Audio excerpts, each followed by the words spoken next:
సంగారెడ్డి జిల్లా పాసమైలారంలోని సిగాచి కంపెనీలో బ్లాస్ట్ ఘటనలో మరణించిన వారి సంఖ్య క్రమంగా పెరుగుతోంది. ధృవ ఆసుపత్రిలో జితేంద్ర అనే వ్యక్తి మరణించడంతో మృతుల సంఖ్య 41కు చేరగా మధ్యాహ్నం మరొక వ్యక్తి మరణించడంతో 42కు చేరింది. ప్రమాదం జరిగి వారం రోజులైనా ఇంకా 9 మంది ఆచూకీ పూర్తిగా లభ్యం కాలేదు. ప్రమాద స్థలంలో ఒకరి శరీర భాగాలు లభ్యమయ్యాయి. మరొక 8 మంది కార్మికుల ఆచూకీ తెలియాల్సి ఉండగా బంధువులంతా ప్రమాద స్థలంలోనే వేచి చూస్తున్నారు.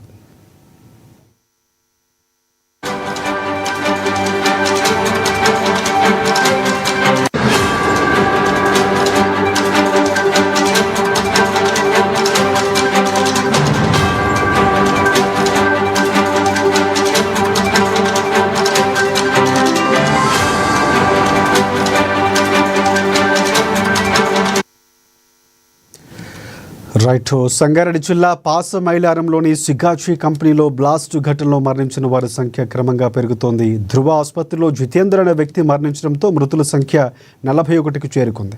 ఇక మధ్యాహ్నం మరొక వ్యక్తి మరణించడంతో 42కి సంఖ్య చేరింది. ప్రమాదం జరిగి వారం రోజులైనా ఇంకా 9 మంది ఆచూకీ పూర్తిగా లభ్యం కాలేదు. ప్రమాద స్థలంలో ఒకరి శరీర భాగాలు లభ్యమయ్యాయి. మరొక 8 మంది కార్మికుల ఆచూకీ తెలియాల్సి ఉండగా బంధువులంతా ప్రమాద స్థలంలోనే వేచి చూస్తున్నారు.